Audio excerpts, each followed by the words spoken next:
Hello everyone, how are you guys doing? We're going to get started, so if you could take your seats. Alright, well it's great to see you all today. I know the sun is out, so it's wonderful to see you here with us. This is the last policy lecture that we're having part of this course. We're going to have one more class next week on a really fascinating topic called coaching, which you'll hear more about at the end of class. But we're going to start out today. We're going to do something really fun this week and next week. So we really appreciate you being here. We appreciate you stepping in to help us out. And we're going to be doing a raffle. So I'm going to introduce you to Maria Castro. She is also one of the instructors of the Electoral Activism and Leadership Academy, a good friend and partner of the Latino Leadership Institute, and she'll introduce this really fun opportunity to you all. Hi, good morning, and thank you all for being here and giving us that 5 minutes. How are you? There's one of the students there. So anyway, as you all know, we have been privy and invited to this amazing course where we've learned lots and lots of things. And this is brought to you as a courtesy of the Latino Leadership Institute. And the work of Cindy and Juan Esteban and Jaime Estades. And as you know, this is the way we need to grow this organization so we can, we can avail ourselves to give ourselves and the rest of our community programs like this. And obviously, this is not Channel 13, but certainly we can't do it without your help and the help of your friends. And what I am recommending the leadership here to do right now is to, let's have some fun, let's start fundraising and having fun in the process, okay? Because FUN is right before any fundraising ability. So what I suggested to do, and I hope you all agree, is that we're going to run a raffle that is it's advertised and it's ongoing, starting right now. Of course, we're going to go to class, but at the break, and it will continue until next week. Now, what we're going to do is we're going to sell you a little ticket for $1, okay? Your $1 that is collected, hopefully our goal is going to be over $1,000, but if we do get $1,000, there is a prize of $250 for whomever wins it. You need not to be present. The winner will be announced at this table right here, at this podium, right here next week at the end of class, I believe. And, your contributions of that of your neighbors or friends or family will come in to help fund the additional programs. We do have a fundraising committee that's going to meet after the class as well to have a formal, we're planning on the gala and the 1-year anniversary and the formal big bucks situation. But right now, we would like you to think about how many people you could bring in on this or yourself and say, honestly, this is the commitment I can make. We're not going to look at it like, look, if you can only do $1, if you can only do $2, $5, and you can think that your family can partner, yes, well and good. But if $1 is really too bad, too hard on you, we are not here looking to create a hardship. Everyone has their own compromisos with their own money. You have 7 days, and hopefully you can contribute a little more than $1 and enter that chance to win. It's going to be, if we all put in a little bit, if each one of us that have signed on to the class puts in $5, we can meet a $1,000 goal. That means that we will be able to give a cash prize of $250. Thank you. Okay. So we're starting things off, and like we said, this is a program for you.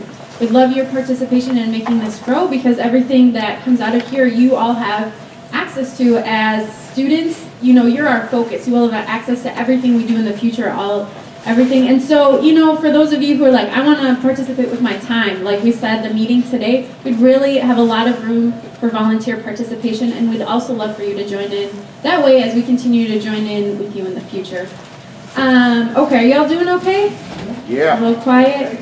Is the coffee kicking in yet? Wake up. No? Okay. They're good. Okay, you just worried me. I just had blank faces. I'm like, adios mío. That's right.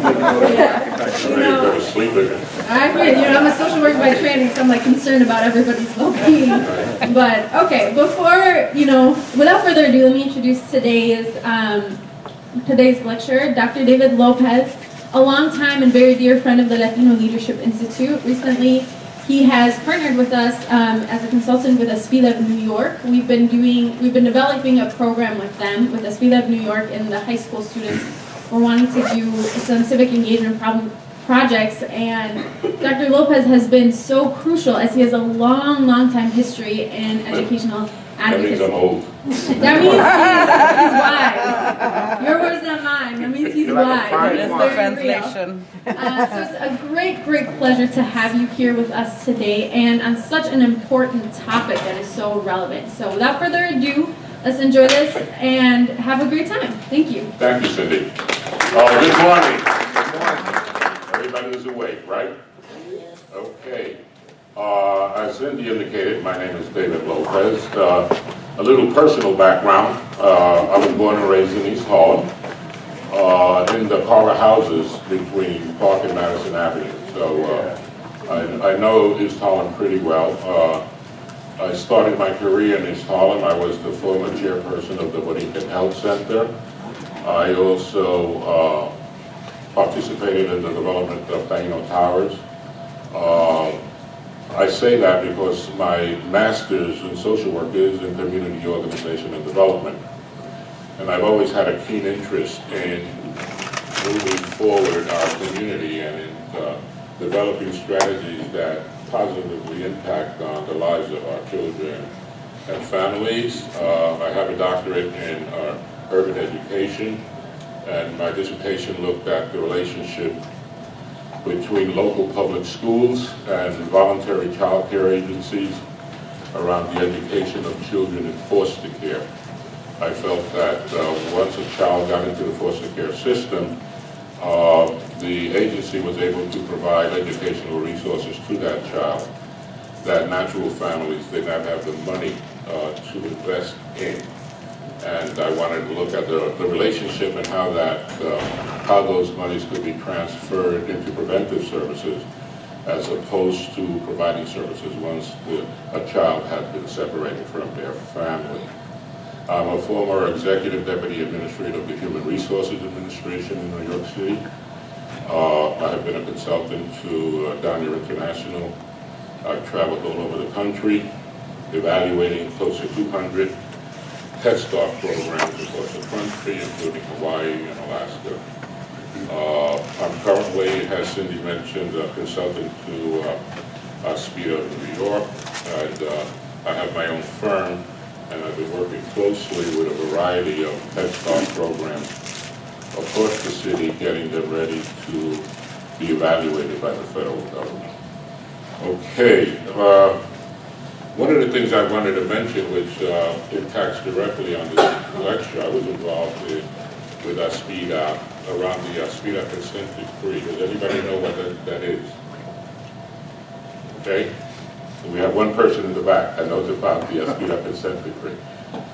But in the late 70s, and I mention it because it's an example of how a community-based agency can impact educational policy both in New York City and across this country.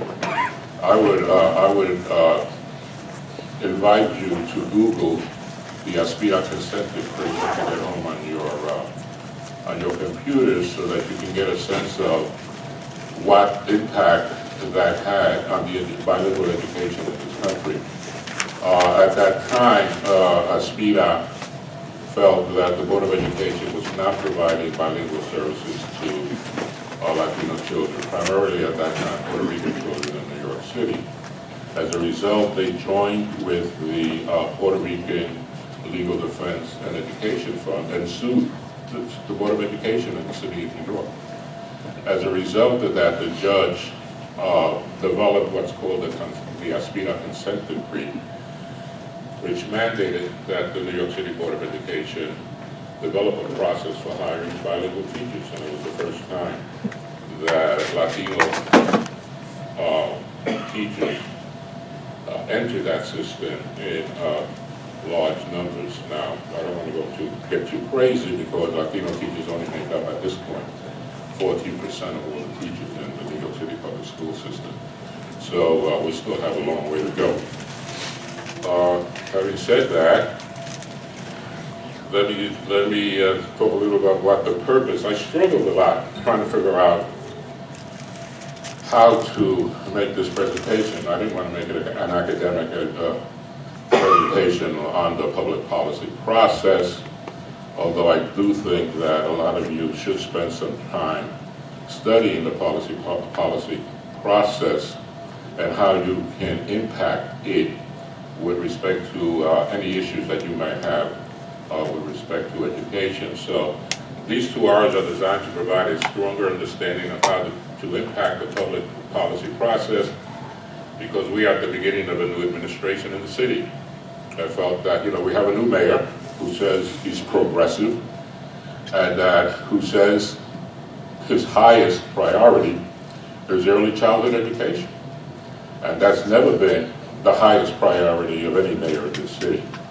And when I start talking about what Latinos are pushing for with respect to educational policy, you're going to find out that we're at cross purposes with the mayor.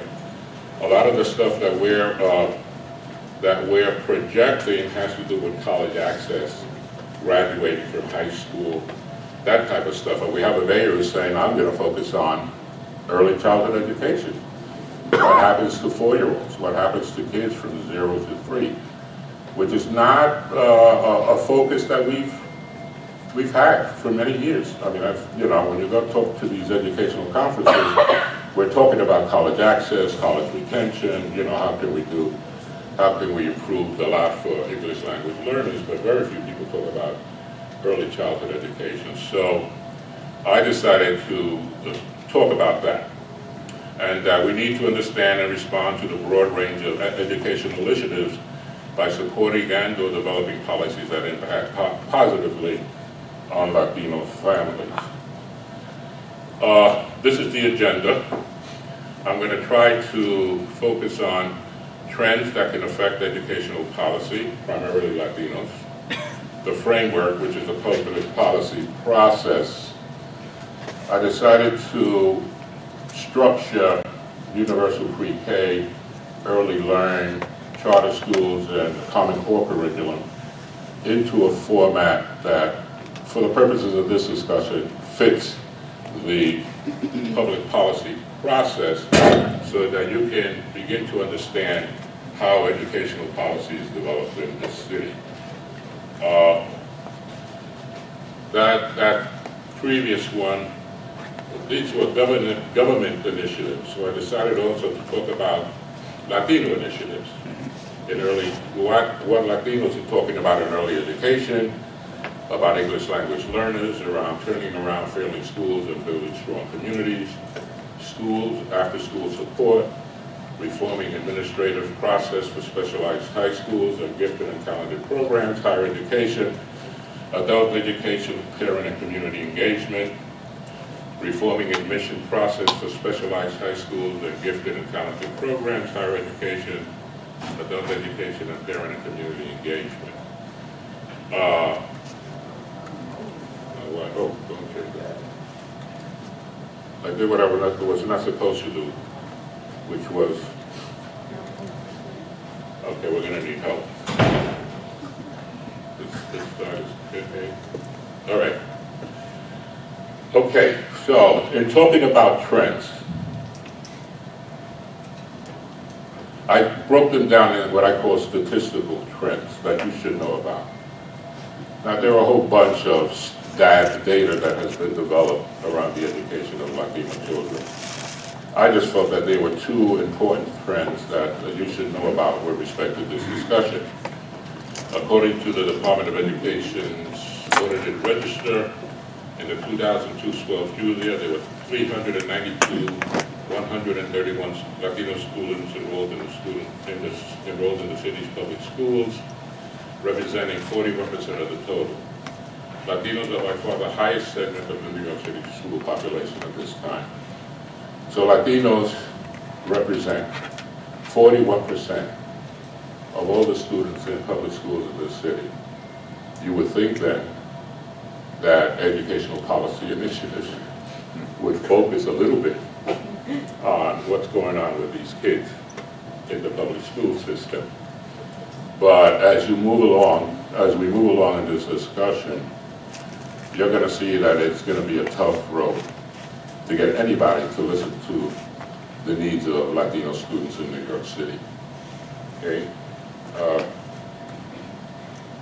The second part is according to the New York City Department of Education statistics, there are more than 150,000 English language learners, students, and more than 400,000 students who speak a language other than English at home in New York City public schools. And only 35.4% of the New York City ELL students graduate high school in 4 years, just over half of the overall city graduation rate of 60%. So, why is this important? You would think that the Department of Education would start focusing on programs that help English language learners graduate from high school. And you would think that since there are over 400,000 students in New York City who speak a language other than English, and that's Spanish, the Asian community, Chinese, there are a whole bunch of languages, you would think that the Board of Education would be hiring and emphasizing their hiring practices to reflect, to have teachers reflect on those students. Political. And this is where it gets a little tricky. We have a mayor who has indicated that he's a progressive and that he wants to be inclusionary. He wants to include, and he wants his administration to be or look like the mosaic of New York City. So, he names the panel for educational priorities of the New York City Department of Education.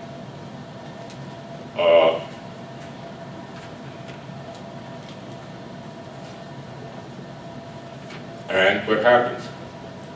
No Latinos are appointed to that panel for education. That panel is going to advise our commissioner, Dr. Farina, on educational policies in New York City. And there's not one Latino who has been named to that panel. That gives you an indication of how difficult it's going to be to get Latinos, the agenda of Latino educators into this system. Okay, it's interesting, the borough president of the Bronx, who is Latino, named no Latinos. He had two appointees to the commission, and he didn't name a Latino to that commission either. So at this point, there are no Latinos on an educational priorities panel that's going to advise the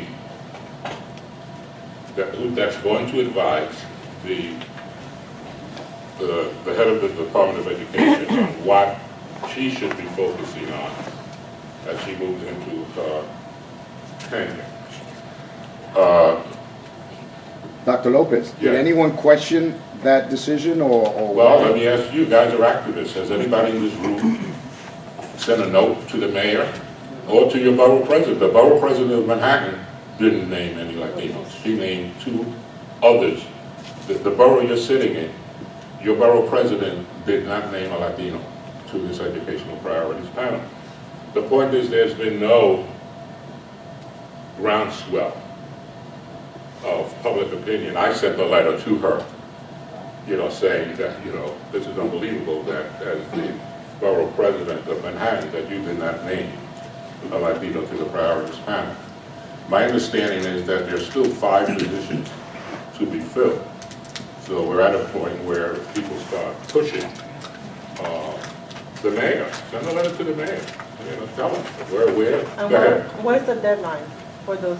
There is no stated deadline. The deadline is what he names these people, but he hasn't done it so far. Go ahead. Who would you have in mind that would have the qualifications and and maybe the balanced view to represent us? No comment. I'm not going to get into that. There are a lot of people that Dr. Reyes, who was the former member of the Board of Education, is somebody that comes quickly to mind. But there are other people who can make those decisions. Go ahead. I just want to mention that you know, those positions, many, the public does not know Yeah. about that. And that may be one of the reasons, because the public is not educated on what people or residents appoint to what they appoint to. Right, but that's one of the reasons I raised it today, and I felt that Very is, good. you know, it's important for you guys to know that. These people are gonna sit around making educational policy. Go ahead. I was going to say that if you could provide a source, a name, because it's very hard, I've tried, and it's very hard to get through, there's a lot of bureaucracy, so even if you do try to send a letter, it never gets to the hands of the people who you want to get. Right, That's very difficult to do it, and it kind of, yeah. My response to that is that I know it's the mayor who makes the decision on who's gonna be on the priorities panel.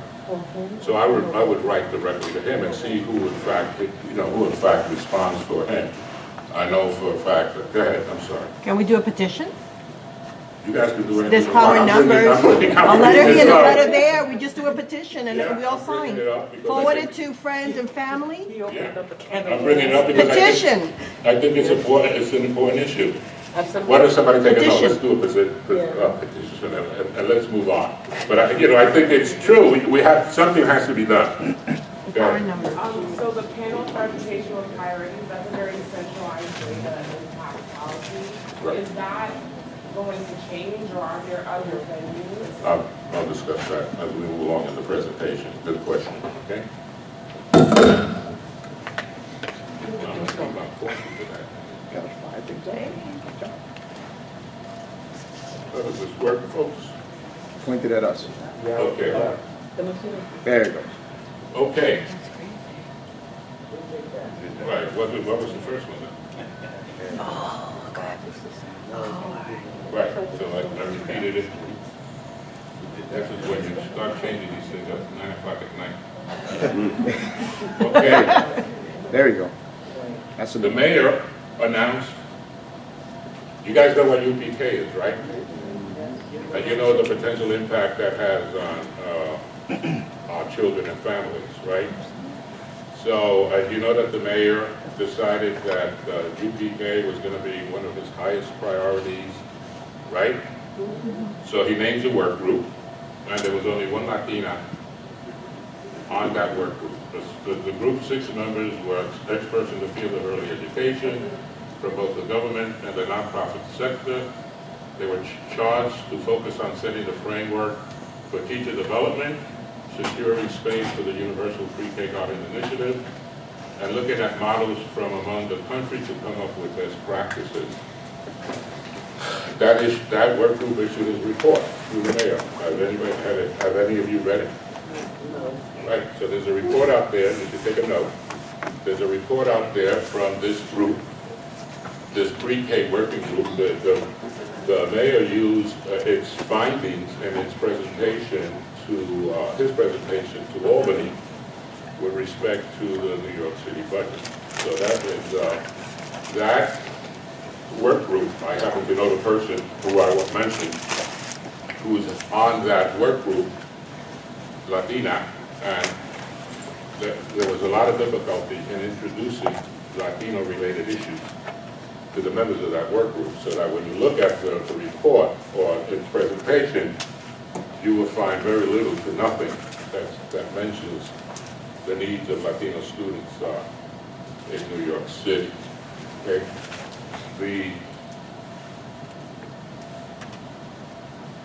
Okay? In terms of appointees, the mayor has made a total of 43 publicly known appointments to this administration, 8 of which are Latino. And we all know the top 3.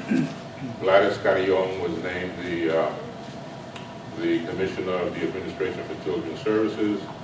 Lillian Paoli was named the Deputy Mayor for Health and Human Services. And Dr. Farina was named the Chancellor of the Board of Education. Okay, did any of you guys send a little congratulatory note to them? Saying we're happy that you've been appointed to these positions as Latino women. And we're looking forward to helping you in, the agenda this progressive agenda that the mayor is embarking on. The only thing the mayor has talked about in terms of progressive agenda is UPK at this point. And he has made some statements on charter schools, which I'll talk about later. But those decisions he's made on charter schools are creating community activity, let me put it that way. Okay, there are currently 11 Latino members of the total 51 membership of the New York City Council, 23% of the total. This is about the same percentage that Latinos make up of the city's eligible voters, which makes the City Council one of the most representative elected bodies in New York City. Okay, what I decided to, why is the City Council important? Why doesn't somebody answer that question? Why is it that we should be concerned about Latino members on the City Council? And why is it important that we now have a Latino woman, who heads the City Council? Go ahead. Yes. Because the city council is where they make the decision that's going to affect the citizens of New York City. Go ahead. Anybody else? Go ahead. They manage $70 billion of our tax dollars. Right. Go ahead. Yeah. So the City Council approves the budget. The mayor sends his budget request to the City Council, and it's the City Council who approves it. And that budget is going to be approved by June 1st. Okay? So how many of you have been looking at that city budget and wondering what's in it that's going to affect education? You know, what part of that budget has been allocated for education, which impacts on educational policy in the city? Okay, so the budget is a very important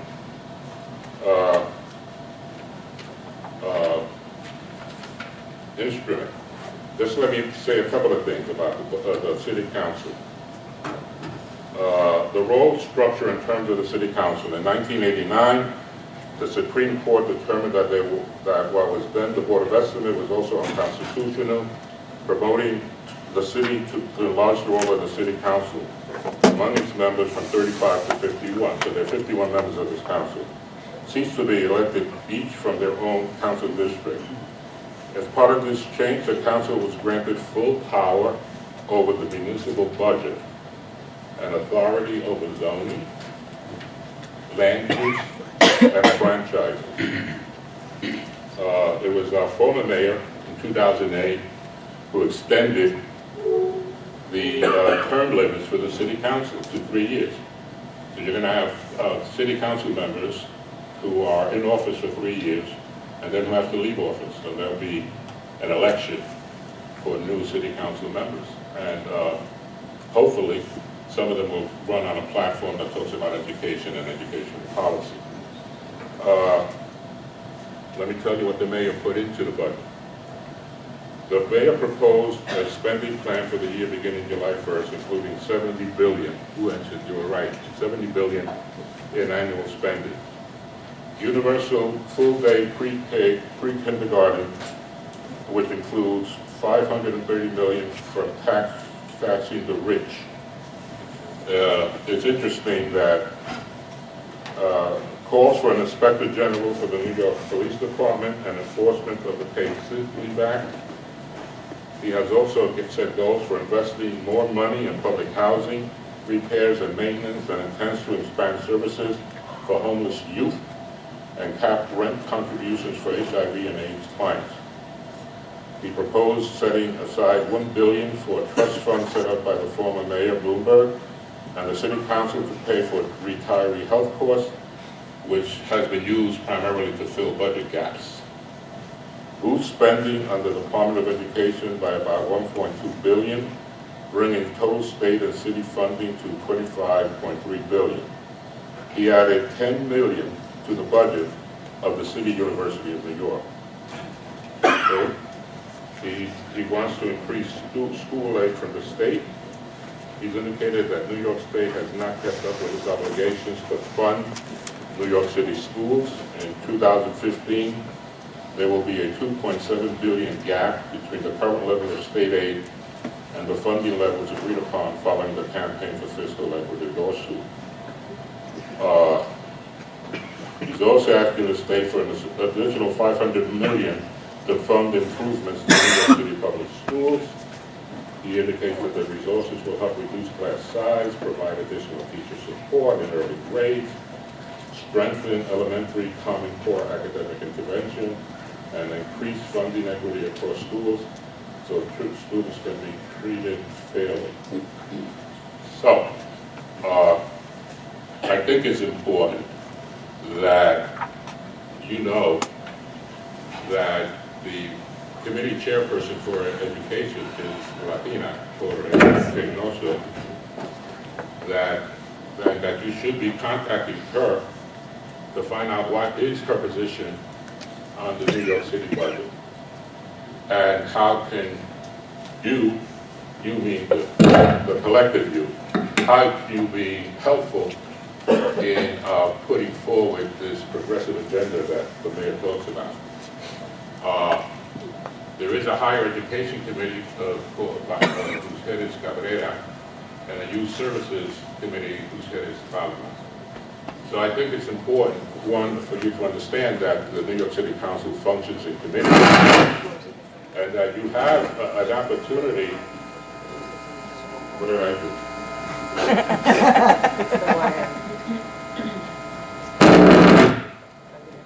And you have an opportunity to impact educational policy by, how many of you have ever testified before the City Council?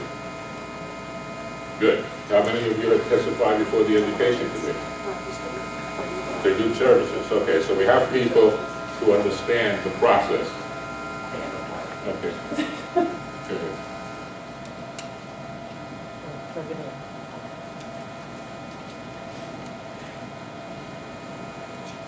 Okay. Should I stop? No, you're good. Okay. Just be careful how talking to it. Now, the main challenge that the budget process has, and I think you all know that, is that the Bloomberg administration did not sign a contract with any of the unions in this city. So, we have with this mayor. One contract, sir. Huh? One contract. One contract? Who was that for? LEVA, Law Enforcement Benevolent Association. Okay.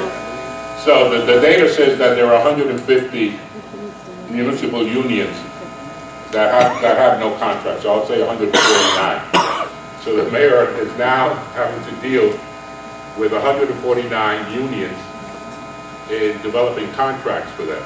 And you don't think that's going to impact the budget?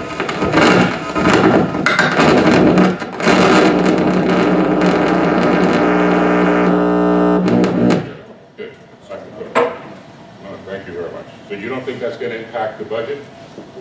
I think you got to be very careful, because we all know that when a budget crunch comes, what gets cut? Exactly. Social services, everything, except everything that we want in the budget is subject to cuts. So you got to be very careful about that.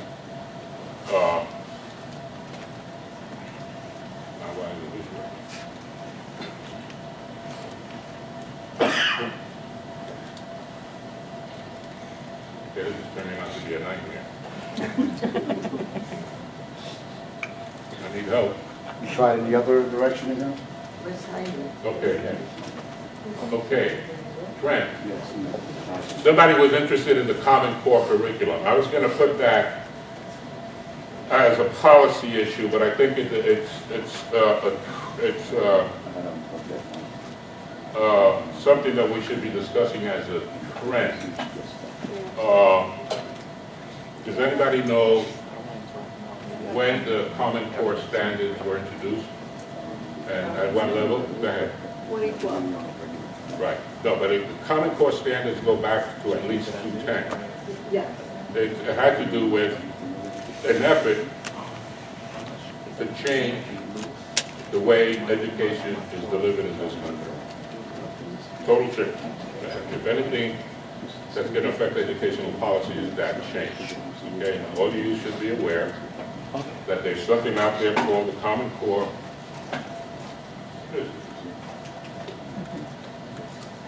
Okay. The introduction of the Common Core state standards highlights the need to improve Latino academic performance. These standards will increase the challenge Latino students will face in a now changed academic environment. Okay, so what do the Common Core standards say? Anybody know? Okay. We say that it's college and career readiness, where students now have to become more analytical, more in-depth, versus more. Now, what are the three subject areas? Math?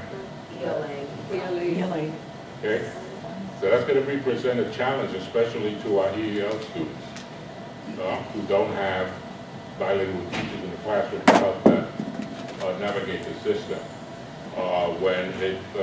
When the city introduced those state standards for the Regents test, that threw everything into turmoil here in the city too. They had less Latino passing the state regents. So we can anticipate that this introduction of the Common Core standards is going to. One of the reasons I put it as a trend, because on 2/11 of this year, what are we in, March 1st? The Board of Regents approved the proposal to delay portions of this Common Core until 2022. And on Tuesday, however, they removed the teacher evaluation portion until April. One of the reasons we're having trouble is implementing the Common Core curriculum has to do with the UFT, United Federation of Teachers, who is challenging the teacher evaluation process. Okay, so I think you guys should be aware of the teacher evaluation process and what's in it, and how does that how is that evaluation process going to impact positively on Latino children and families? Okay. The Common Core standards are a set of K-12 standards in English language arts, literacy, and mathematics. The goal of CSS is to provide a clear, consistent understanding of what students are expected to learn. The standards are supposed to reflect the knowledge and skills required for successful entry into college and careers.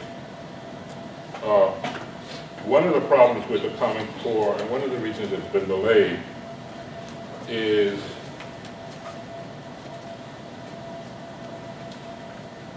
has to do with implementation.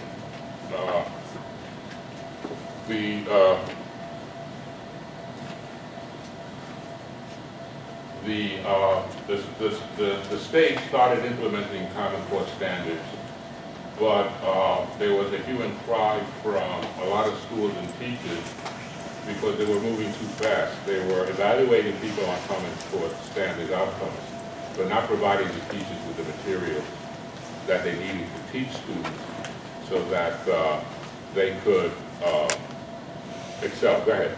Not only that, but the problem that it really exists is that the people who are making up these exams have never set foot in a classroom before.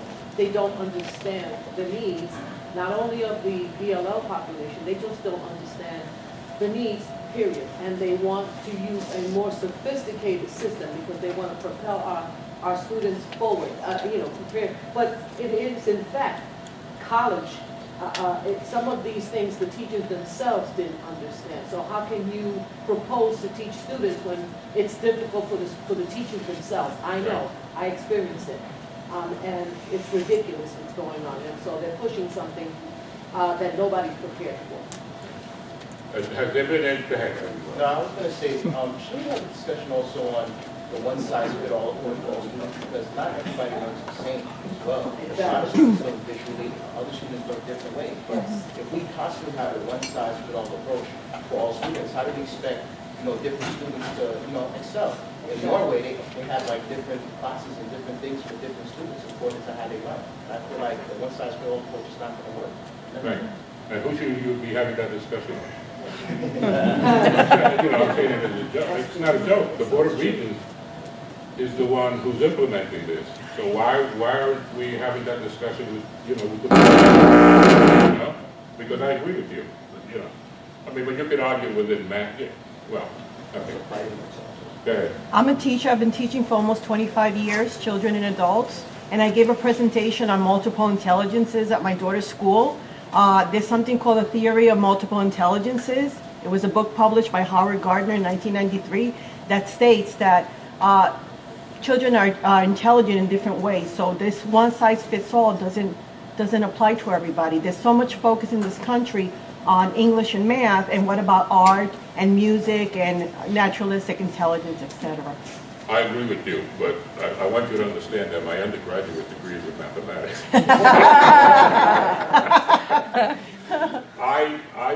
I can't relate to you. I don't have high mathematical intelligence. Sorry. I'm one of the ones who's pushing for math. I mean, there have been 5,000 studies that say, as we move into the 2020s and 30s, if you don't have a background in science and you don't have a background in math, you ain't gonna get a job. Okay? You're gonna be stuck in McDonald's and all this other stuff, but you are not gonna get a high-paying job. Go ahead. Like I've been teaching for close to 10 years, and I see the perspective of what everyone said, and I value what everyone said. I agree with the Common Core standard because something has to get done in our country because our country as a whole was not competitive in terms of education. And the Common Core might not be the answer, but what we've been doing obviously has not been working. And I just feel that even in New York State, colleges value because we have regions and because it's considered more rigorous, but with the Common Core, they're introducing all these concepts that children who don't succeed in high school, they're just doing it at an early stage now. Right. Like I see the ELA examination that they take Common Core, I see that as the ELA regents in high school. It's just sooner. But yes, I do think that teachers do need more support in order to prepare to support that. I agree, and that's been a problem with its implementation. You can argue whether that's done on purpose, or Right. It is done on purpose. Or as the Obama health care, the computer system isn't working properly and causing a lot of problems. But and they're trying to introduce a Common Core curriculum into pre-K. They're saying that Common Core they're asking pre-K curriculums to be aligned with Common Core standards, which is creating a problem because part of it is testing, and some of us are arguing, how can you test a 3 or 4-year-old? What is that test going to be? And is that test going to follow that kid for the rest of his life? Yes, and when you add to that, I mean, you're going to bring up a lot of sore points, I'm sorry. That's all right, but that's why we're having this discussion. But on top of that, what I have to do for the trained teacher, for the ones that are experienced, you have to read the test to the kindergartners so that they could at least have some idea. Then you have to read the answers because they expected the kindergartners to fill in, to shade in a circle for answers. Right. How do you do that? You have to transpose. You have to first digest the information that you're reading, if the child can read it, before you could make a choice on A, B, C, or D. How does a 3 or 4-year-old know that that's what you're supposed to do? So the ridiculousn's of testing a child who at that point should just be learning basic ABCs, and then you move them gradually into that, is beyond me. And then the evaluation of what the teacher is doing. So now you take out a trained teacher because her salary is too high, and it cuts into the budget, and you put someone in there who's green, has no idea. You have just thrown the whole thing just into more turmoil. So you have inexperienced teachers that don't know what they're doing.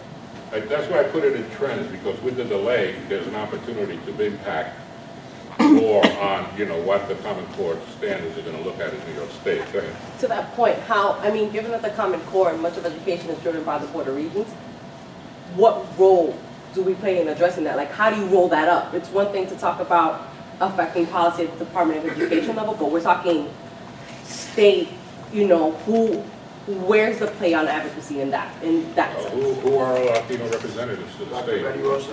What? She's one of the regents, Dr. Betty Rosa. Go ahead. Right, you got young Lester, who's also a passionate advocate around ensuring that our communities are being well educated and served, that we're using developmentally appropriate practices, that we're looking at assessment in many different ways. It's not just about being able to circle an oval and saying, give me the right answer. It's really looking at that point. So we have advocates in the water regions. They have, however, it's a group of people.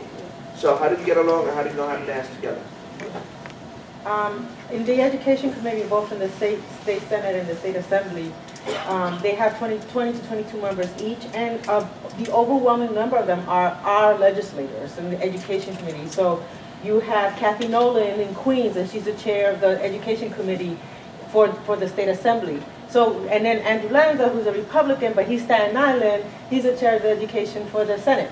So, I'm sorry. It's the other guy. Whatever his last, I can't pronounce his last name. But he's also a prominent person in the Education Committee. So a lot of our downstate legislators really do overwhelmingly represent our issues in the education committees of both the Assembly and the Senate. So that's where we have a role in addressing all these issues that the state, that the New York State legislator can have impact on. Good. Any other questions? Okay. Does that answer your question? Yeah, I mean, I still question being able to access those people to be able to relay our opinions. I think that's my bigger question is like, how do you send a letter to somebody and make sure they're going to hear you? Well, I mean, that's the first step. Yeah. I mean, I think it's so important to go to the educational forums that they conduct and make a presence. You have to advocate. Yeah, there are a lot of non-Latino education groups out there who are trying to impact the educational process. And I think that, we can provide input. I was part of one, which I can't remember, it just flew out of my mind. And they're very influential in developing educational policy and in impacting on the city council and the state. I want to say the education priorities panel, but that's not it. It's called the education something. I'll think about it later and let you know what it is. I'm hoping that through the Latino Leadership Institute we'll get more resources, but there are, to your question, there are a lot of opportunities to access these people. There's legislative conferences, there's opportunities to lobby, there's opportunities to start your own schools, which a number of groups have been doing. There's forums, there's community council meetings. There's a lot of opportunities, and it's really important that we all play our part and attend these things and be here. I think one of the ask things. about it too. Excellent. I think one of the Latino Institute can do, the Latino Leadership Institute, is to develop a resource book that outlines who these people are. In Head Start, when a mother comes in to place the child in a Head Start program, one of the things they get is a resource book of all the services that are available in that child's district. And maybe one of the things that the Institute can do is develop that resource list that talks about who these people are and their position in both state, federal government, and in the Board of Regents, because I don't think that list exists for us. Go ahead. I'm just, again, but still, I just really believe, Bloomberg was brutal on teachers. Brutal. And so I still think that is still reverberating through the, it's affecting what de Blasio and Ms. Farina are trying to do. When you think that you send kids to school on a day that was clearly a hazard, and then you stand up there and say, it was a beautiful day, that says a lot about what they're doing. One mechanism that the community at large could explore is through the community boards, where they have committees on education, senior citizens, and maybe that paper that you're suggesting to be developed with Latino leadership could be developed at the 59 community boards in the city of New York. That's the way. Is this being taped? I don't know. I see a movie. So maybe we can review that, or I can help, Jaime and people review that and come up with some next steps for this policy board. There's also an evaluation form where you all can document these ideas that we review when we look at these things. So keep your ideas and send them to us. Right. So, the issues to be resolved. Implementation is at least a year behind. Last year, the UST called repeatedly for the DOE and the State Education Department to get Common Core curriculum into teachers' hands, but the state and the city's rushed to introduce new standards, ran ahead of their ability to deliver the resources. Students took state tests in April that were based on the Common Core without their teachers ever having had the curriculum. See, I wonder how they did on that. Let me see if I can do this. The article that came out after the original Common Core exam was that there were so many failures, that was so dramatic, and even worse than the normal Regents scores. Right, so it had a negative impact. Had it half as many people succeed roughly than on the Common Core test, Regents. Right. It was such a monumental thing that it created all of this. Does anybody know what's going on in other states? Other states having the same problems we're having in New York? Yeah, it started in So California. it's a national issue? Yes, and there's lawsuits everywhere. It's worse in Florida. It's a mess all Standardized over. testing. Any time that standardized testing has been impeached, it's always been that Hispanics and African Americans, people of color, always perform worse on the exams. And the more strenuous, the more intense, the more complicated the standardized test, the worse the scores are for our community. Right. It's a fashion trend. Yeah, I remember taking standardized. But that also speaks to a question of intent. Right. Right. Expand on that. What is the purpose of if it is intentional to create an entire range of students that perform at a certain level, right, on standardized tests, then they don't become competitive when they get older. And you know for a fact that creating more and more in-depth and complex testing mechanisms and curricula that support it is only going to worsen the trend. Right. Then the more that if this has been proven after decades and decades and decades of research. Right. There is a thought out there that says that when people say that the educational system in this country doesn't work, that's not true. It's not. If the educational system in this country works for certain populations, Certain. just for our populations, it doesn't work. Governor Pataki in 1993, he read it, he very explicitly stated what the intent of education is. In New York City, he says that no New York City public schools need to have an education beyond 8th grade because those are the type of jobs that that the state is going to be able to give them. And he actually said that. So like he doesn't expect when he was governor, he didn't expect any New York City students to have an education greater than 8th grade because his vision for New York City public school students is for us to work in factories and retail shops. And he actually said that, and he's one of the very few people that was brave enough to actually say it, but that is the intent, is to create a permanent underclass of workers for the United States. I interned at the National Institute for Education. I don't know if it still exists in Washington. But even at that time, they were talking about the need that, we're really not going to need all these people in jobs. So what are we going to do, and how are we going to maneuver ourselves for a population that's increasing, but we don't need to work. We know with the advent of computers and information technology and all that other stuff. So those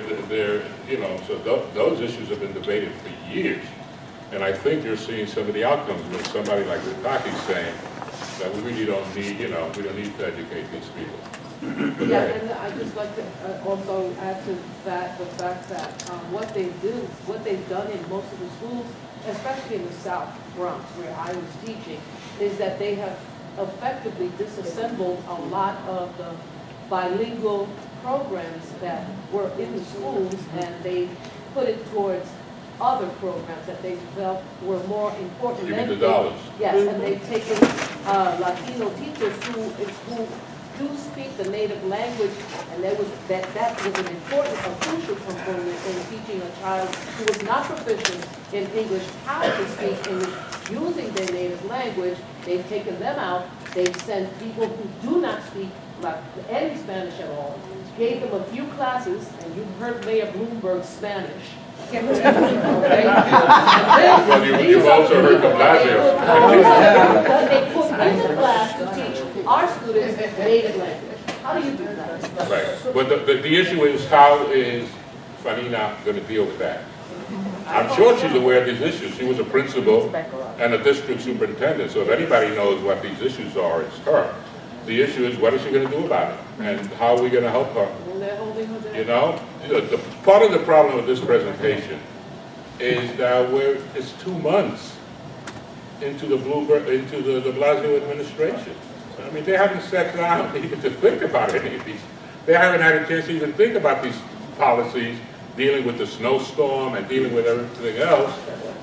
That, you know, it's, you know, we can't get a sense of, other than that they're progressive and we believe in their philosophy, we can't get a sense of what they're actually going to do with all of this stuff. So, I mean, we're very early.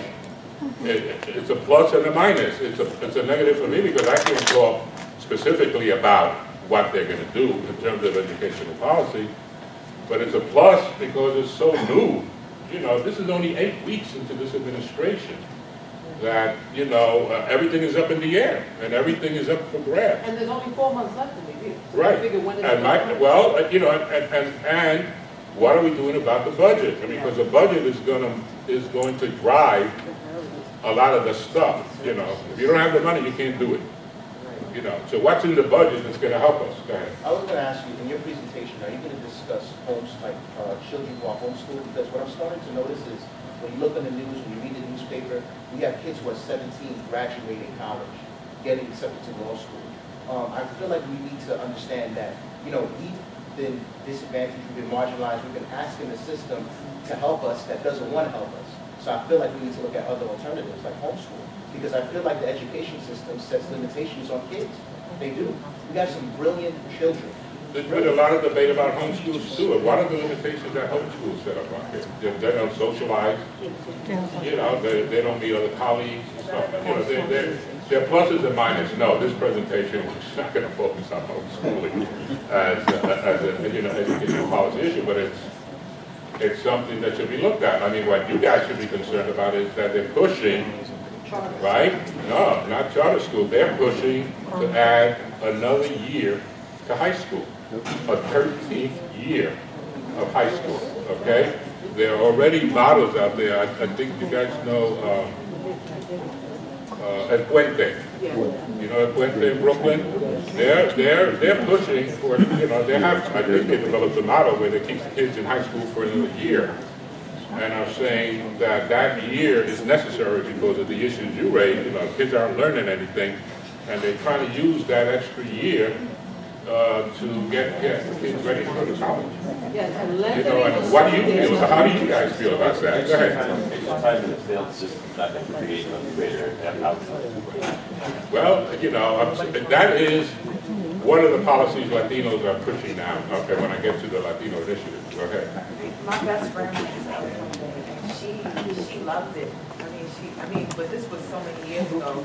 I just don't understand what the purpose is of a 5-year high school career, because, like, by the time you finish college, you're already, you know, I just think the educational system in this school, like, should really care towards, like, what children are good at and focusing on that, like they do in other countries, because they spend so much time pushing for things that are not innately in a child. It's just a fine dance because you don't want to focus on too much because they might change, but then you do want to nurture what they do have. And because so many students, I don't even think it's a matter of the curriculum per se, but more of the spirit of the children. And children are not, they are so prone to just complete tasks and to get high scores, and what happens to students who don't, because they're L students, because they're a child with a disability, not pushed. So Right. I don't agree with I agree with you like 90%. But go ahead, but I'll respond to you. Well, I toured some of the schools that are state-approved private schools for children with learning disabilities, like the Summit School. I sat in the class and listened to these children speak. And I was surprised. I said, these are children with learning disabilities. They sound like Einstein. But what happens is the school targets their learning prescription, how each child learns. And though the child has a laptop, the curriculum is the same, but the way he understands it is different for every child. And I think that's the way it is. Right, I wanted to answer your question. You know, there's been a lot of studies that looked at children at 3 and 4, and they say that if a child hasn't reached a certain stage of cognitive development by the time he's 4 years old, it's almost a precursor to failure as that child moves on in education. So it is important to look at curriculums and what those curriculums are teaching. Let me give you an example. To me, there's a distinction between social language and academic language. Okay? We as parents do a great job in terms of social language. You know, how do you behave? You know, what do you say? You know, ay bendito, you know, hi grandma, bendición. We do a great job, but we don't do a great job in academic language. What do I do by that? You know, math is an academic language. You know, we don't teach kids at an early age what a triangle is. You know, you know, we don't teach them what science language is. So by the time they get into the public school system, they ain't doing a good job. You know, they want to take a science course and they don't understand one thing that the teacher is saying. You know, so they're already behind where they go. So I'm a proponent of teaching kids as early as possible scientific language so that they are in a position to learn as they move on. Go ahead. I was going to say that when I learned, there were no laptops and no computers, and there was none of that. The modern technology. I learned with pencil and paper and counting and making pictures if I had to do it, and that's how I learned. I think that they're giving these kids too much in the way of technology, and so they press a button and they get all the answers. So therefore, they're lazy in the brain. And then you have, That's right. You get different opinions about that, but the point is, when I grew up, my teaching wasn't visual. You know, I wasn't looking at a TV screen. I was looking at a blackboard, and the teacher was writing on the blackboard, and I had to go home and read. You know, when I went home, it gives you a sense of how old I am. We didn't have a television until I was like 12. So I spent my initial years listening to the radio and absorbing what the radio was saying. And that's important because it makes you think. You know, listening to the Lone Ranger on radio is different than looking at the Lone Ranger on TV. You know, you have to fantasize and think what it is that's going on. And that's gone. Everything now is visual. That's why I'm having this presentation in a PowerPoint. Because everybody's so used to a visual presentation, you know. But go ahead. And then on QC, I'm sorry. You want to say something? Yes, I just wanted to comment on her statement in terms of finding the spirit of the students learning, because that's very true. I don't deal with students at a young age. I deal with the undergraduate population. And once you look at statistics they're even more stark than the kids in the K through 12, because I deal with college students that cannot write, that can't spell. Well, look at that Post article that had on the front page, all that think, stuff that they wrote. How do you get to college? Where's that foundation? That's Where that did you learn that, right? learning concept. Yeah, but I wanted to know to her, the reason why the system doesn't operate that way, in my perspective, is because it does not equate to the labor market. We are a capitalist economy. Right. So schools are not going to take the approach, well, if the student likes art, or if they like music, or if they like sports, or if they like, you know, creative writing, let's foster all our energies in developing that skill or that learning in the student. They don't offer it because anymore. guess what? When it's time for them to graduate, no one's going to hire them, because what employers are looking for are STEM students, and then we can't, and then our kids can't compete. Listen, when I went to Cardinal Hayes High School, I took 4 years of music. I was in the orchestra for 4 years, but I also had chemistry, and I also had biology, and I had all the sciences But that I their needed. approach is both the academic and the social. Right. Okay. That's what I wanted to say. I think I wasn't only saying that. That's what I did want to say. That's why. Oh, no. I know. All right. I think Okay, we have other people want to. Yes, I totally agree with you. There's something about spirit in this country, because the countries that are doing well are in Asia, Singapore, South Korea, Japan, etc., they don't have the social problems that we have due to poverty. I've also taught in Italy, and I didn't see a lot of children that come from families headed by single moms and households that are coming from poverty. Also, when I taught GED, I had to work with students and comfort them and help with their self-esteem because they're coming to you hopeless. So there's something about the spirit. All right. This gentleman has had his hand up for the half hour. No, I just want to piggyback what the young lady was saying back there, and we have to be mindful that our economy is changing. We were once a manufacturing economy, and we're now moving into a service economy, where 100 years ago, Ford would hire somebody to work on the assembly line and would hire thousands of people. Now you look at companies like Yahoo, and they have like 2,000 employees, and all they just do is behind a computer screen. So that's where the STEM research, STEM and the core curriculum really comes in, where we have to really compete with these other countries, and why this core curriculum is sort of being ran in our communities. I keep on saying a certain group in our country are competing. Every country in the world sends their students here to get higher education. So our educational system is not that bad. It's bad for a certain group of people, but it's doing very well in other areas. I'm sorry, she had a... The core curriculum, or at least as I learned it when I was in the teaching fellows last year, is they didn't put pieces of it into science. They just had the literacy and the math components. So like the teacher who was interviewing me, I was trying to be a teacher, was saying that they did, learning how to make inferences. That's the one core curriculum thing that was put into the entire biology curriculum for an entire year. It's like, if we want to encourage STEM, there's the M part of it, but there's also 3 other letters that we just completely forgot about. Thank you. You had your hand up, sir. The reason we keep getting students from other countries into our system because we, at a certain point in history, used to teach how to think outside of the box, right? How to have creative solutions to complex problems, how to see connections between points that didn't seem necessarily to be connected. With the advent of this hyper-focus on STEM education, we've lost that because what we're doing is just programatizing everything, making everything inside the box.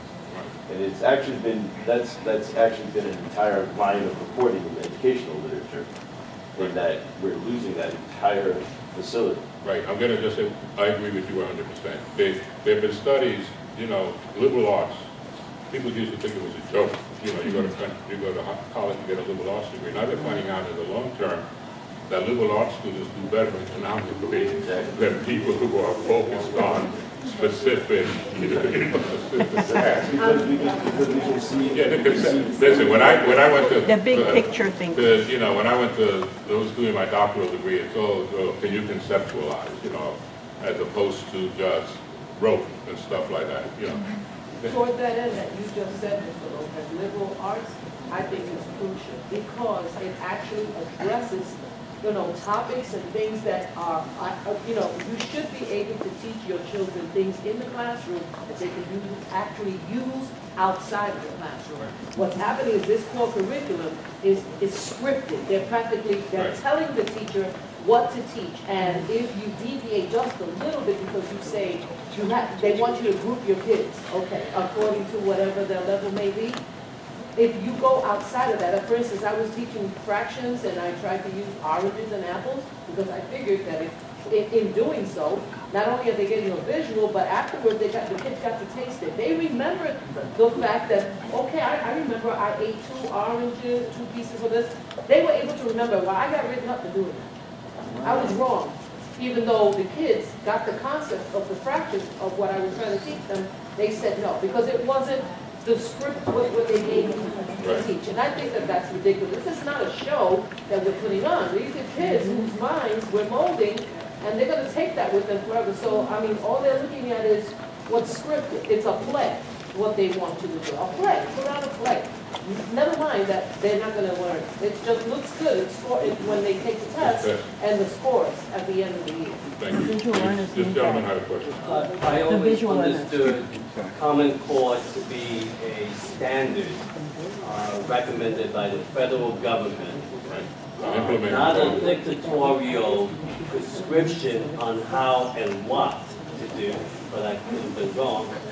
Then the state where education has always been, the level of responsibility has its own mechanisms of dictating how something should get done.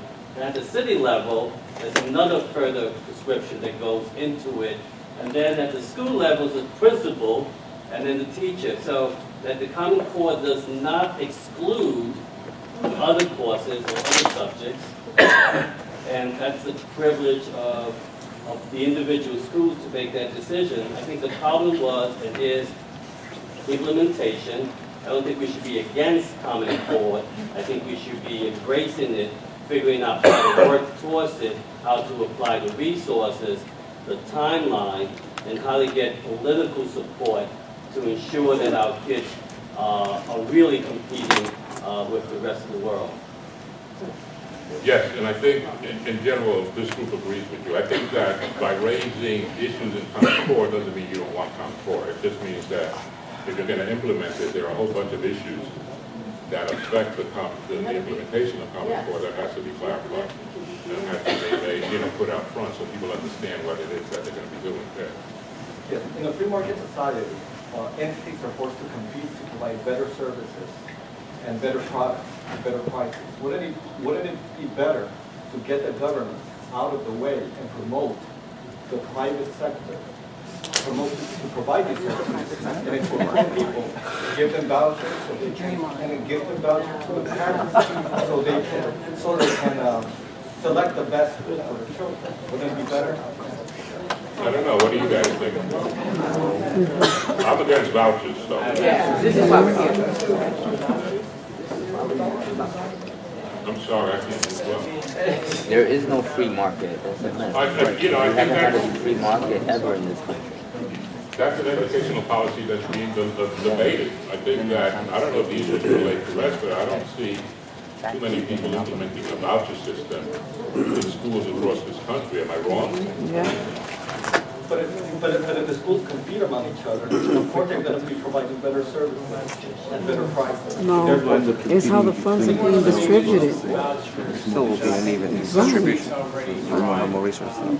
Like right now with the charter schools. Is that the schools will tend to cherry pick your students, and so you will create greater disparities across schools because some schools are picking the smarter kids, and they're not allowing other kids to go into the system because they want to get better grades. Yeah, because they're doing it using math. That's the reason they create a bit at school in order for people to get out. Because that's a limitation of the state. I think we have discussed a plethora of issues are in the education system.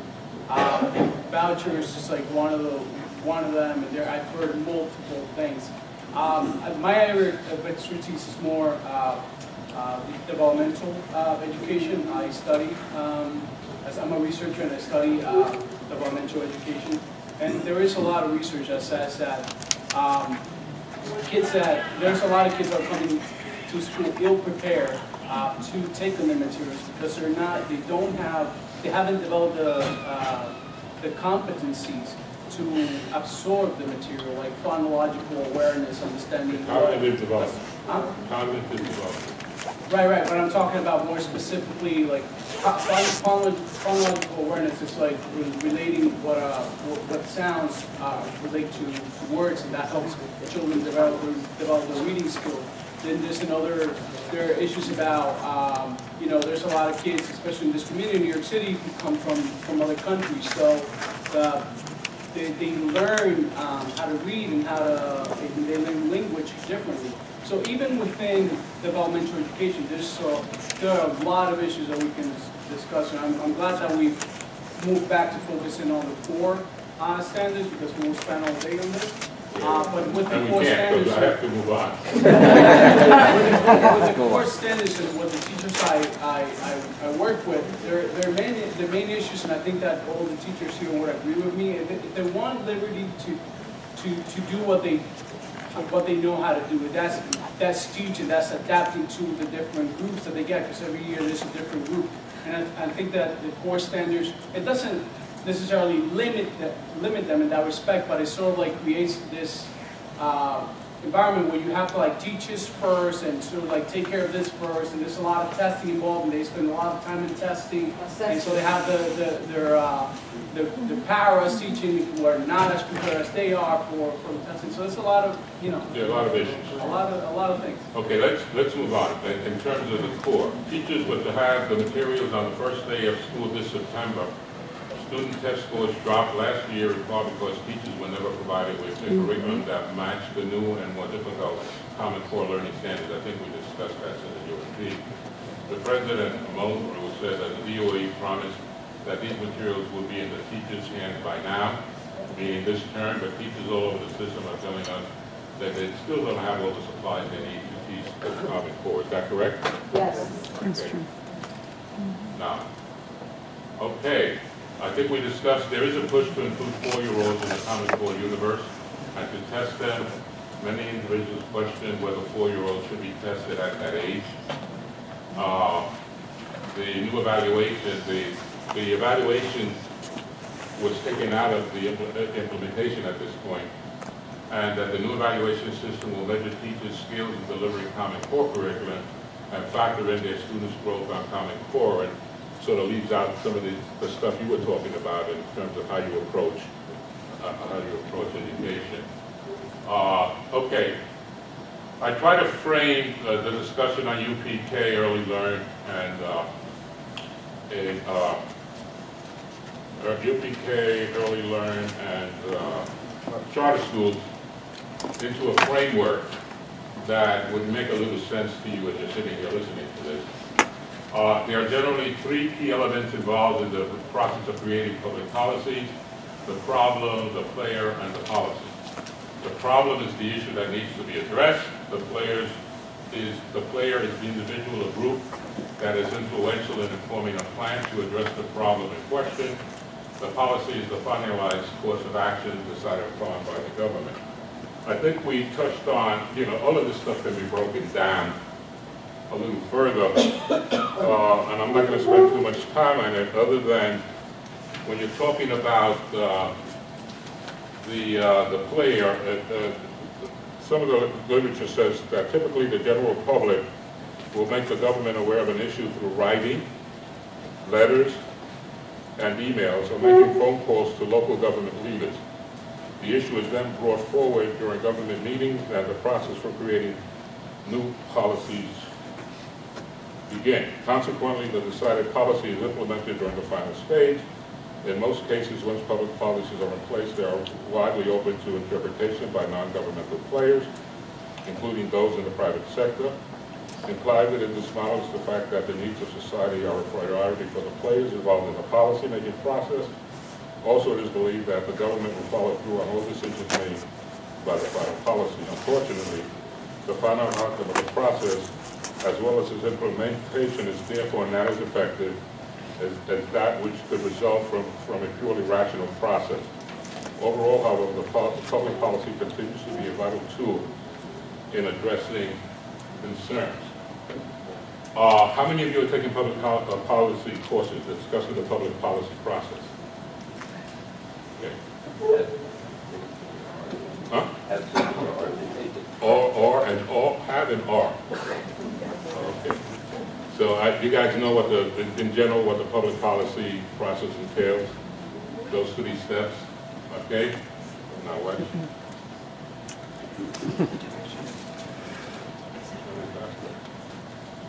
Okay. Okay.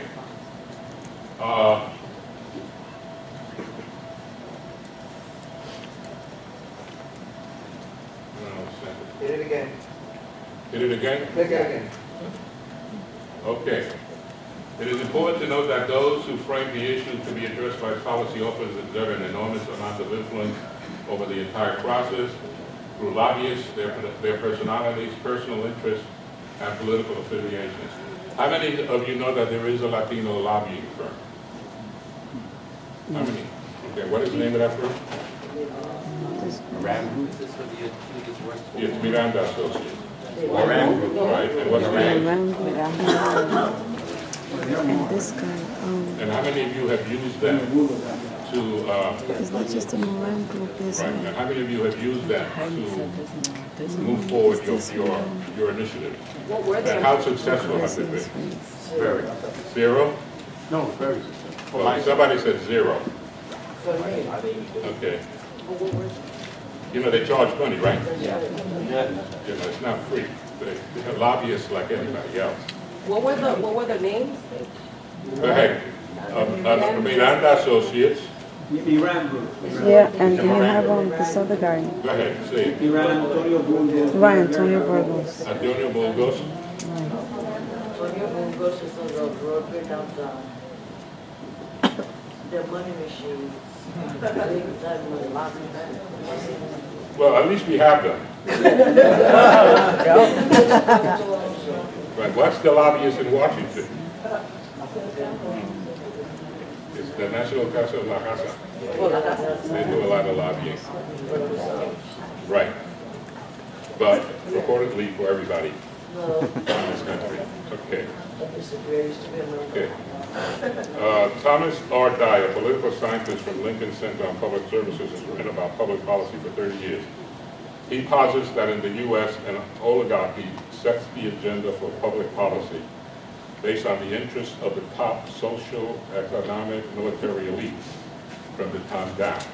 Okay, so I sort of agree with that. We're not the ones who set the policy agendas for this country. There's a certain group who employ lobbyists. You know, I'm amazed at what some of these corporations pay their lobbyists to push their agenda. I'm talking about millions of dollars. And there's a relationship now that's being debated between working for the government, leaving the government, and working for a lobbyist firm to use your influence on what legislation. And you know, we're not in that game. I mean, none of us that I can think of are in that game, and that poses a problem in lobbying for the interests that we have. I mean, we basically have to do it as not professional lobbyists, but as community activists who want changes to be done. Okay. What I decided to do is to break down initiatives that were initiated by the government and or were leftovers from the Bloomberg administration that I think are going to impact on what's going on in education in New York City, and then talk a little bit about the potential impact that our initiatives are going to have. Okay, so universal pre-K. The problem, providing universal pre-K, kindergarten, and after-school K by a small tax increase on the wealthy by the next school year. I'm trying to follow that model, that process model that I talked about earlier, just to sort of try to frame the discussion. The players, Mayor de Blasio's Universal Pre-K Working Group that I talked about. The group 6 members were experts in the field of early education for both the government and the nonprofit sector. They were charged to focus on setting the framework for teacher development, securing space for the Universal Pre-Kindergarten Initiative, and looking at the models from around the country to come up with best practices. So those were sort of the key elements in the report that they gave him, and which he used when he went to Albany to talk about universal pre-K. The policy is the finalized course of action decided upon by the government. The mayor called for the home rule so New York City can create a new funding stream that will ensure stability of its pre-K programs. To pay for the program, the mayor has proposed a tax increase on New York City residents, making $500,000 a year or more. The tax hike will require approval from the state legislature and Governor Cuomo. The mayor-elect said that a tax increase is the best way to ensure a steady stream of revenues for his 5-year plan. So that tells you he's talking about a plan for 5 years. He's talking about financing the plan through tax increases. So what's the problem? What's the problem he's facing? Opposition. Tax rate at the state level. Yeah, but why is that Governor tax and the increase state a problem? legislature. Oh, it's election year. Right. It's dependent on the governor, first of all. If we don't have research that we should invest in early childhood, right?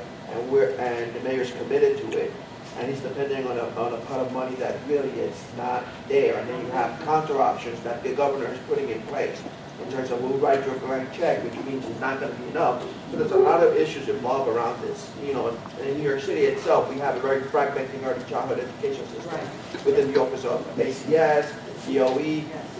One thing that you mentioned is the fact that we have at least a new mayor. We're 2 months into his term. He's making key appointments. There are Latino representation. Those individuals are meeting with the necessary groups. There are groups out there that are advocating for this particular issue. I happen to be a founding member of the Latino Coalition for Early Care and Education. I recently was summoned to ask by the Committee for Hispanic Children and Families to write. Can you restate your group name again? I think it's important for people to know. The Latino Coalition for Early Care and Education. We actually are meeting with Carmen Padilla. We're meeting with the New York State Association for Bilingual Educators, the officers. We have developed position statements around the implementation of the universal pre-K, looking at early care and education as a whole.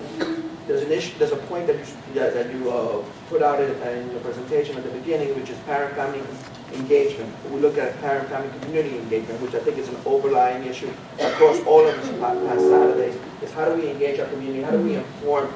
I've heard the term used about common college standards curriculum, and the clarification about the Common Core are standards, you know, and that there's not a curriculum. New York State has engaged New York as an issue. So there are a lot of issues that are on the table that have made this conversation go kind of all over the place.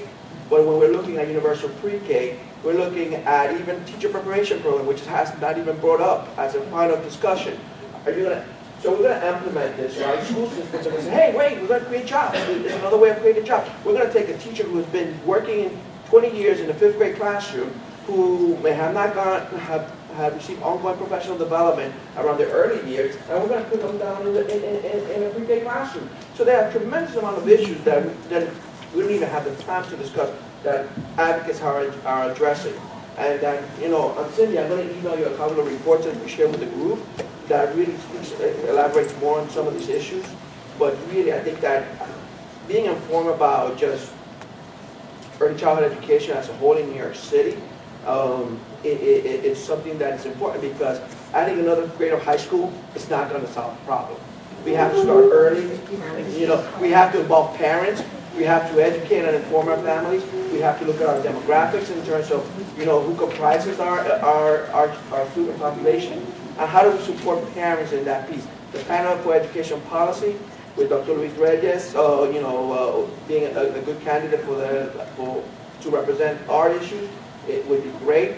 I think that we need to have our voices heard in terms of, as a group, as a community, get into our community and inform. We use the various mechanisms that we have in place through technology, because of the fact that, you know, we can't always hold a forum, bring us together and say, how are we using social media, just like elected officials are, to get our votes and inform us about the issues? How about talking to them via that way Okay, as well? I'm going to take the privilege of the speaker, and let me go through the UPK process, and then let's ask the questions, okay? Because I think some of those issues are being addressed. The Department of Education estimates that pre-K expansion will require approximately 2,000 new classrooms in public schools and community-based settings across the city, each staffed by an early education certified lead teacher, which talks about the qualifications that teachers are going to have to meet to teach that.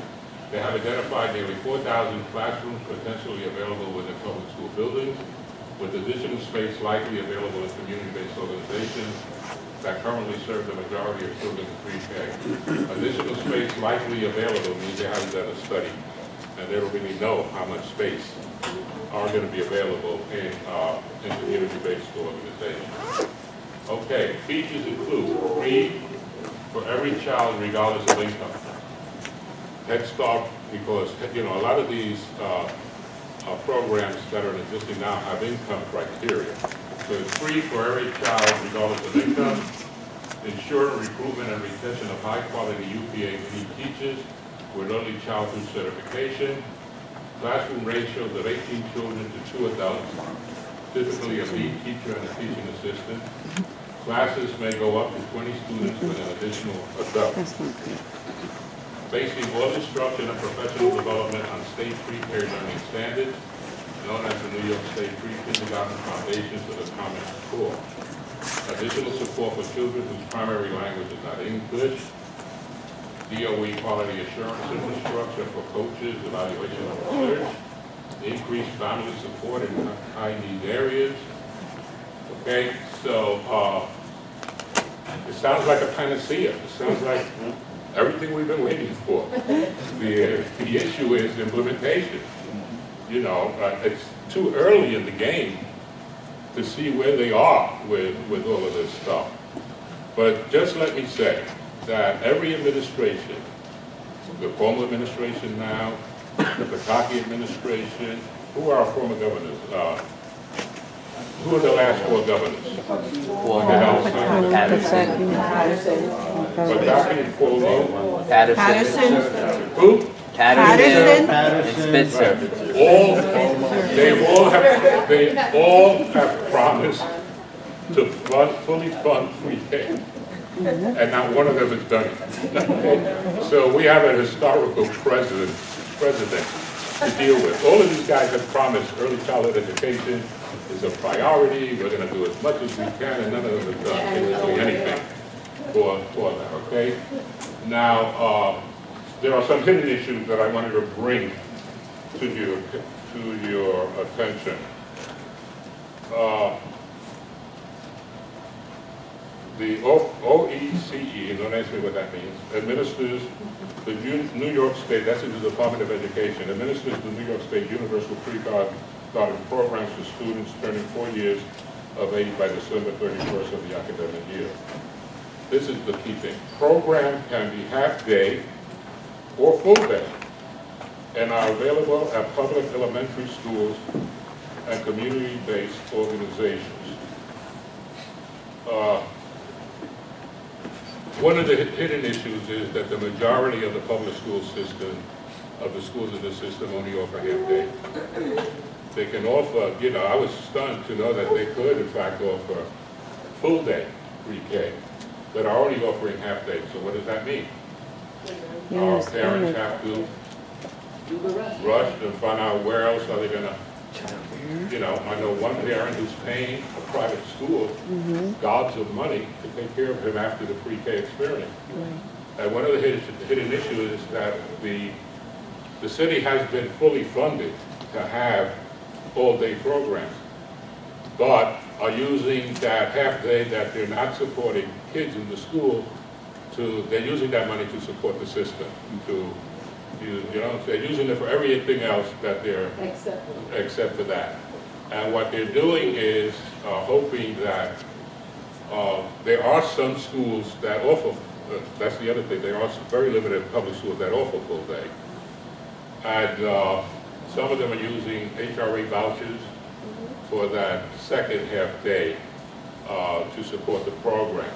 Okay, so that is a hidden issue. The other issue is, what does full day pre-K mean to you? When does the school close? 3 o'clock. Right. They usually start from 9 a.m. to like 2 p.m. and they have some sleeping time. These are around 2:45. Pre-K full day means up to 2:45 in the afternoon. So you still got a problem. What are the parents going to do after 2:45 where they're working? Okay? Now this is a boom for community-based organizations. It would be very interesting to see how many community-based organizations get funding for pre-K. Why? Because community-based organizations offer services from 8 to 6. Okay? So that the kid can be there, you know, until about 6 o'clock in the evening for parents to pick up. So that's a hidden issue in all this panacea about what universal pre-K is going to do for all of our students that we should be aware of.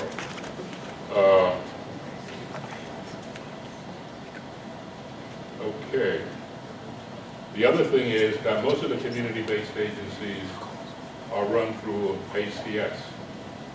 You know, there's sort of like a split that's been going on for years between the Board of Education and the Administration for Children's Services. The Administration for Children's Services runs the Head Start program, right? And it runs the daycare program, all right? Not the Board of Ed. Okay, so they,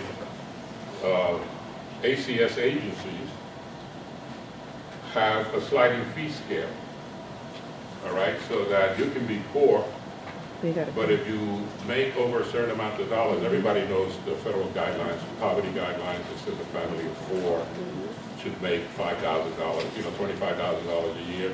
If you make $26,000, you're not eligible for some of these programs, okay, that ACS offers. So that's another hidden issue. Child care is usually the program for working parents, where they put their school. That's daycare, and there's been a lot of criticism about the daycare program, because they really feel it's a custodial program. It's not an educational program. It was never set up that way. Okay, just in terms of my own background, we had a child care program in an agency I worked for, and we developed an early childhood curriculum called Algo Buena para Empezar. It was a bilingual curriculum for kids in daycare, which never went anywhere. But we developed it. Okay.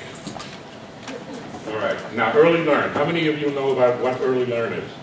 How many of you have heard early learn? Okay.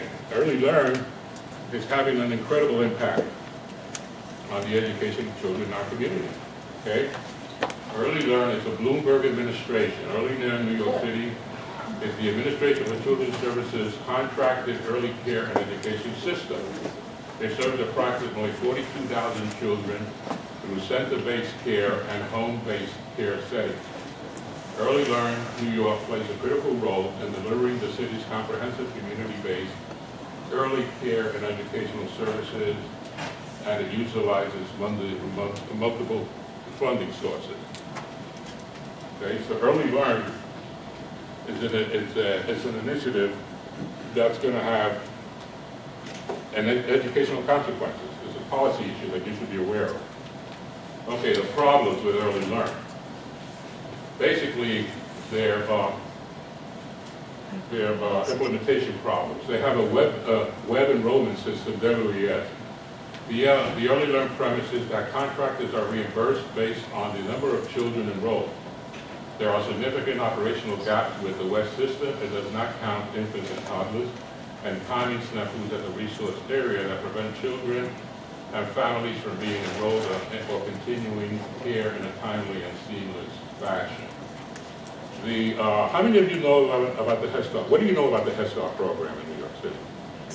How many of you know Head Start agencies? Okay, so what is, what?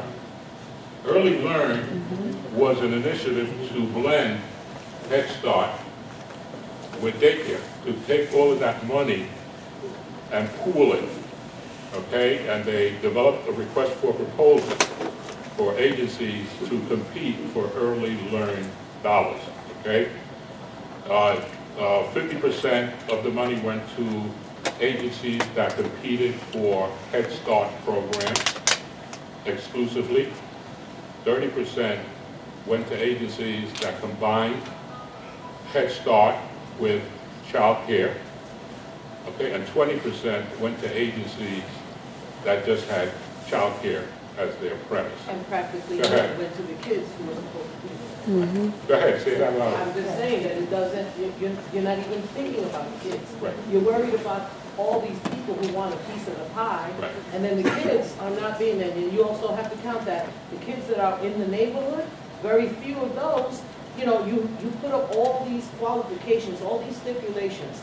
Nobody meets those stipulations. Why don't you just take the kids right there in the local neighborhood? You have Right. kids from other places coming in, and they cater to them. And then ours are left out in the cold That's because right. they don't meet certain standards and certain specifications. And so that's where the problem comes in, not just in pre-K, across the board. You have to meet certain standards and stipulations. And I mean, They make it difficult for you to practically go to school nowadays. If you don't get in there, you don't have this.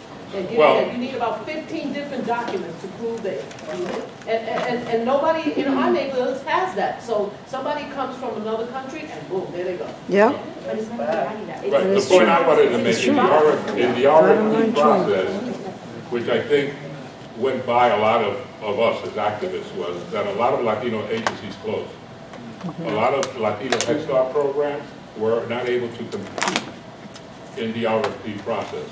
As you know, the previous administration was interested in economy of scales and was basically funding large institutions to provide these services so that they can integrate these services with whatever else.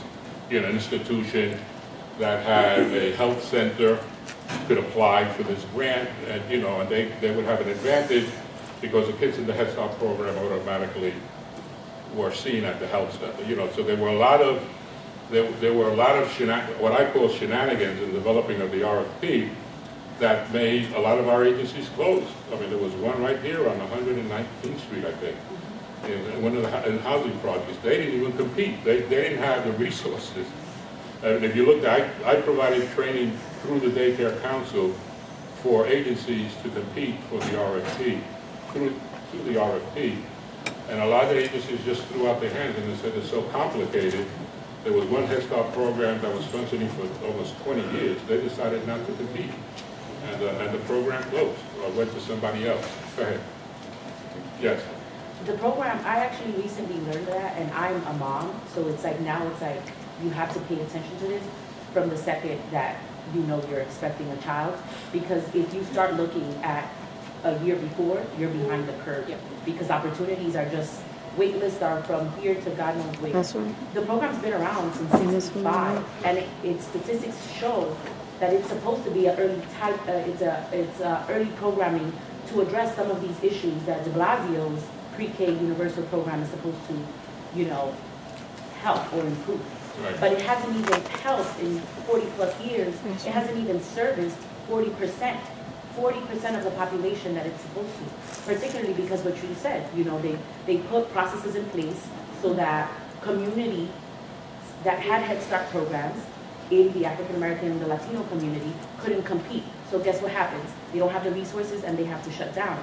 Now it's become almost an elitist system, because if you want to get your kid into Head Start, it's almost as competitive as getting your kid into a KIPP program or into a charter school, when it's supposed to be for the average American citizen who is working and wants to give their child early access and resource for the learning, the reading, the social environment, and it doesn't happen anymore. Right. I was also, one of my experiences was I was the executive deputy administrator of the Human Resources Administration in New York under Lincoln, and I was also the agency's chief contracting officer. And one of the things you do in RFPs to eliminate our agencies, which I fought, things like only funding the program for 80%. Part of the early learning experience, the agency itself has to come up with 20% of the dollars in order to, spend their money up front. Los trabajadores del barrio are down at the corner, which is a small Head Start program. Where are they going to be? If they have a $500,000 program, how much is 20% of $500,000? 10% is 50, so 20. They have to fundraise $100,000 every year to maintain the program. So where are they going to get the money? Who's going to give them in the private sector? Who's going to give them $100? I think that's about it. They pasar la gorra, so that people, to put money in their hands. That's right. So $100. So that's a way of keeping us out of the system. All right, and we have to be aware of that as advocates. How many of you look at an RFP when it comes out? How many of you make a decision to fund or not fund? To compete or not compete based on what they say. This early learning RFP, a lot of agencies, they didn't even count experience. Remember, most of the RFPs count 5 years experience in the field before you compete. For early learning, you didn't have to have any experience. You can just write a good proposal and get funded. So you have people who never ran a Head Start and Child Care program now running Head Start and Child Care programs. It's amazing. And not very little of them are our agencies. Go ahead. You were speaking about HRA. I work for a program that's funded through HRA, and we originally had a different funding source. We had to switch over to HRA. We had to compete for our own to keep our own program, and luckily we're employees of Hostos Community College, and they were able to get, like, even Hostos Community College couldn't afford it. RF CUNY Central had to give us half a $500,000 guarantee in order for us to just maintain our operations. If a smaller organization were to do that, I mean, $500,000, that's crazy. Just that doesn't even touch the operation costs or anything like that. Any other small organization would be impossible for them to even meet half of that. A trick that the public agencies use to keep us out as a community agency Make it complicated. is that trick. You don't get 100% of the funding. They'll give you 80%, they'll give you 85%, and you got to come up with the rest, including Head Start. Okay, but Head Start has mechanisms that allow, for example, if you're a volunteer in Head Start, the agency is allowed to charge the budget for your being a volunteer. So if you volunteer in a classroom for half a day, they can say that's worth $500 towards the budget, towards the 20% that they got to come up with. And you can't even do that in early learning. You don't have that option. You got to have real dollars. Even charter schools. In charter schools, if you're going to run a charter school, you got to come up with a certain percentage of money. Period. They won't even accept you. They won't even accept an application if you can't show them, the $70,000. Where you're going to get $70,000 from the private sector? They won't even accept your application for a charter school. Huh? Eva Moscow. Well, everybody knows the Eva Moscow story. Okay. Right.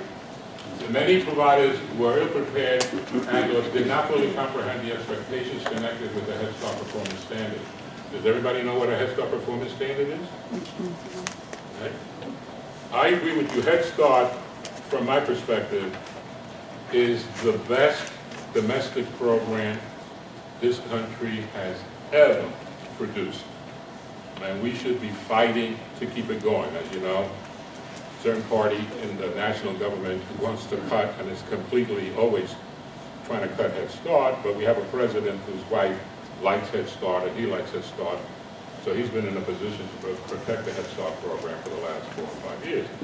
But there are factions in the government that want to close it, and they use excuses like studies have shown that kids who graduate from Head Start, when they enter the public school system, are like 3 years ahead of the next kid that's sitting next to him that never went into the Head Start program.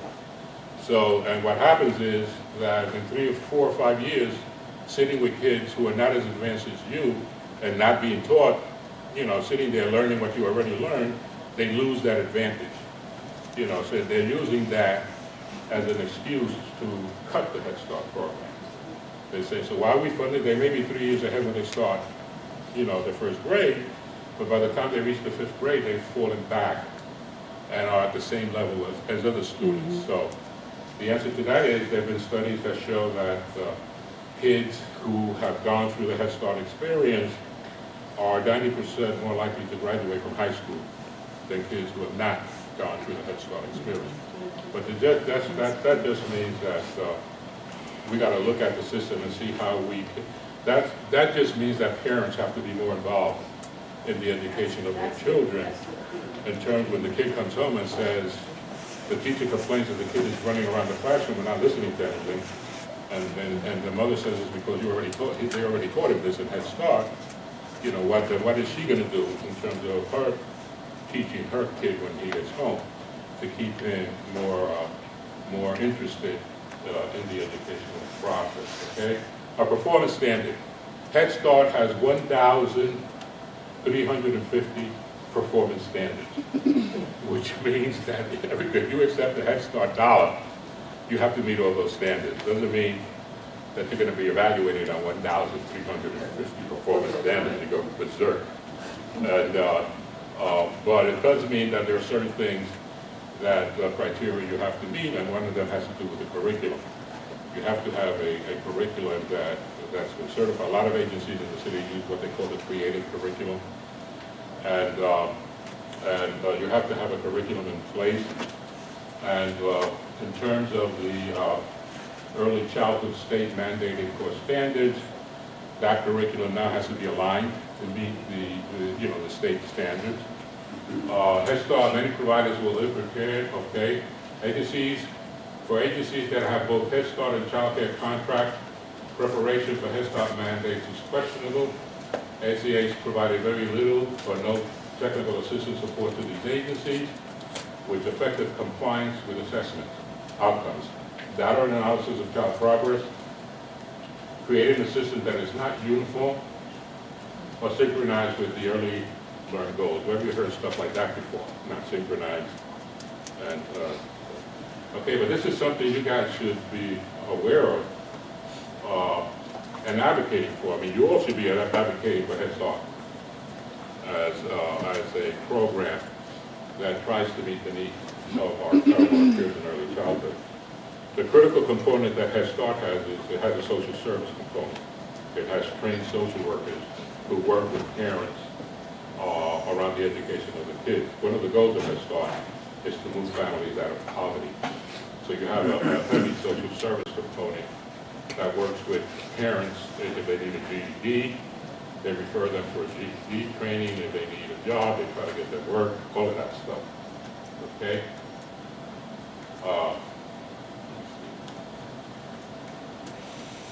Okay, reimbursement rates. Given the mandates imposed by Early Learn, contract rate formulas are insufficient to provide a comprehensive program that includes mental health and educational supports for children and families.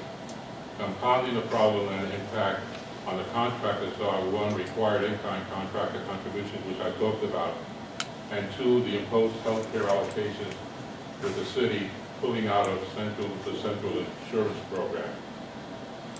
This may sound like pie in the sky to you, but the child care program provided some of the best health coverage for our workers. And they were all making a lot. One of the reasons a lot of workers stayed in daycare, even though they were making low salaries, was because of the health insurance. The city was paying for one of the most comprehensive health insurance programs. So what did the Bloomberg administration decide to do? They decided to get rid of it.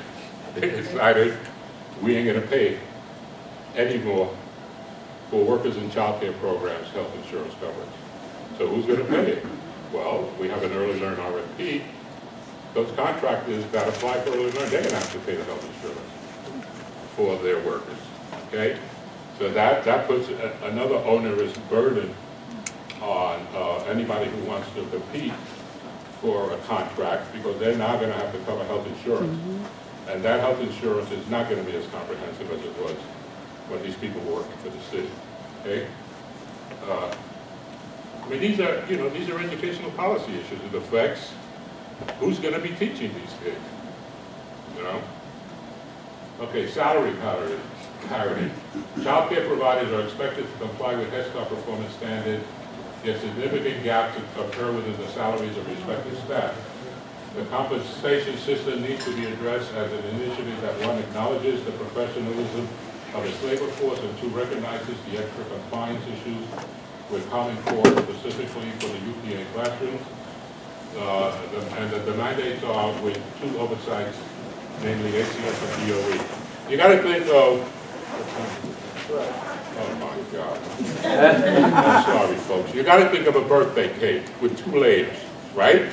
The top layer is the Department of Education, and the second layer is ACS. And the issue is you got to cut it in a way that includes, that has both of them on your plate. You have to merge what it is that they're doing. Okay.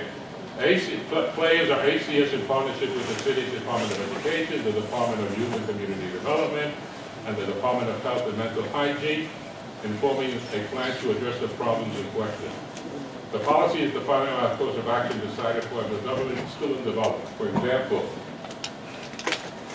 First Step New York, that's another one. You heard about Early Learn New York, right? Have you ever heard about First Step New York? Well, First Step is a public-private partnership with the New York City Department of Education, the New York City Administration for Children's Services, and the SCO Family of Services. It is the city's first co-located, state-of-the-art early education center providing educational services to at-risk children ages 6 weeks to 5 years. The center is co-located at PSIS 41 in Brownsville, Brooklyn, a K-8 school. It includes the first ever citywide early education leadership institute to train the next generation of leaders in early childhood education. Okay, so anybody wants to join the Early Education Leadership Institute, go to SCO Family of Services. They're in the web and see. But this is something we should be following as advocates. Is this working? It started in 2013, but they're into just the beginning of their second year in operation. Okay. The Early Learn Initiative is supposed to be full-day, year-round child care services. Supposed to have a welcoming factor for children, warm and highly qualified teachers, a place for children and families to grow and learn together to prepare for kindergarten. This is the catch. To enroll, families must meet the following eligibility requirements.